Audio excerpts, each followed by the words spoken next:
Hello' guys, মোৰ অন্য এটা ভিডিঅ'লৈ আপোনাক স্বাগতম জনাইছোঁ। ইয়াত দিছে বিলাহী পিঁয়াজ কাটি লৈছোঁ, ৰচুন আদা পিচি লৈছোঁ আৰু ইয়াত মাংসত হালধি মছলা আৰু পিঁয়াজ চিয়াজ দি সকলোখিনি দি অলপ দি থৈ দিছোঁ।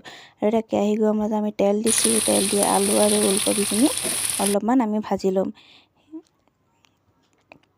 এয়া ভাজি হোৱাৰ পাছত আকৌ ইয়াৰ তেলত আমি আকৌ ৰচুন আদা পিঁয়াজ আদি দি দিছোঁ। দি পিঁয়াজখিনি অলপ ভাজি লোৱাৰ পাছত আমি ইয়াত মাংসখিনি দি দিছোঁ। মাংসখিনি অলপ সময় আমি ভাজি লোৱাৰ পাছত আকৌ কাটি থোৱা বিলাহীখিনি দি দিছোঁ। আমি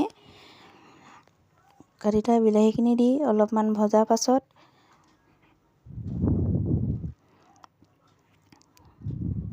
সেয়া নিমখ দিছোঁ,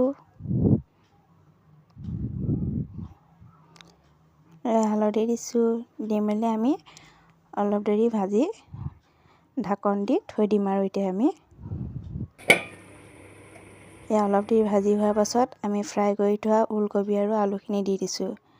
দি আকৌ সকলোখিনি মিহলাই আমি অলপমান দি ভাজি ঢাকন মাৰি থৈ দিম। আৰু জানো ৰান্ধনীজনে এফালে কৈ থৈ দেখিছে আকৌ আটা মাৰি লৈ মাংসখিনি সিজা মানে আমি বোলো আটাখিনিকে মাৰি লওঁ। সেইখিনি দেখিছে আটাত গৰম পানী দিছোঁ। দেই ঠাণ্ডা পানী গৰম পানী দিলে আটাখিনি কোমল হৈ খাবলৈ। দেখিছে নহয় আটা মাৰি আছোঁ। সেইখিনি আমাৰ আটা মাৰি হৈ গ'ল। আটা মাৰি হৈ যোৱাৰ পাছত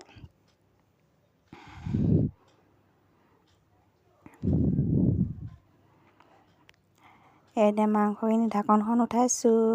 এয়া দেখিছে নহয় কিমান ধুনীয়া কালাৰ। ইয়াত আমি অলপমান ৰেড চিলি দি দিছোঁ। ৰেড চিলি দি অকণমান পানী অকণমান দি দিছোঁ মাংসখিনি সিজিবৰ কাৰণে আৰু আলু ওলকবিখিনি সিজিবৰ বাবে। আকৌ অলপ দেৰি থৈ ইয়াত দেখিছে আমাৰ মাংস ৰেডি।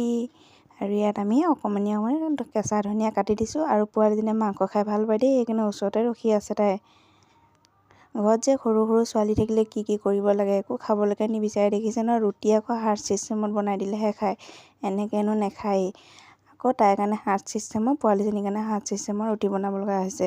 আপোনালোকৰ ঘৰতো যদি এনেকৈ অকণমানি ল'ৰা ছোৱালী আছে, তেওঁলোকে যদি খোৱাবোৰত মন নকৰে, এনেকুৱা সৰু সৰু ষ্টাইলত আপোনালোকে ৰুটিবোৰ বনাই খুৱাবচোন, তেতিয়া তেওঁলোকৰ খাবলৈ বিচাৰিব তেওঁলোকে। আৰু মই গোল ৰুটি বনাব নাজানো দেই। ঘৰত আলহী থাকিলে আমি এইটো চিষ্টেমে কৰোঁ। আপোনালোকেও ট্ৰাই কৰি চাবচোন। ৰুটিটো ডাঙৰকৈ বেলি ল'ব আৰু যিমান জোখৰ পাৰে সিমান জোখত ডাঙৰ বাতি এটা দি এনেকৈ ৰুটিটো কাটি ল'ব। সেয়া দেখিছে নহয় কিমান ধুনীয়া গোল ৰুটি ওলাই গ'ল। মই প্ৰায় এনেকুৱাই কৰোঁ, আপোনালোকে কৰি চাবচোন এনেকুৱা টিক্সবোৰ। আৰু এতিয়া আলহীৰ কাৰণে ৰুটি বনাব লৈছোঁ।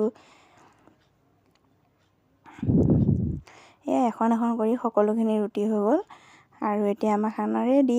এয়া দেখিছে পাপাই আকৌ ৰুটি নাখায়, তেওঁৰ কাৰণে ভাত ৰেডি কৰিছোঁ। আৰু আলহীৰ কাৰণে ৰুটি আৰু ভাত দুয়োটা দিছোঁ। কেনেকুৱা লাগিছে জনাবচোন আপোনালোকৰ।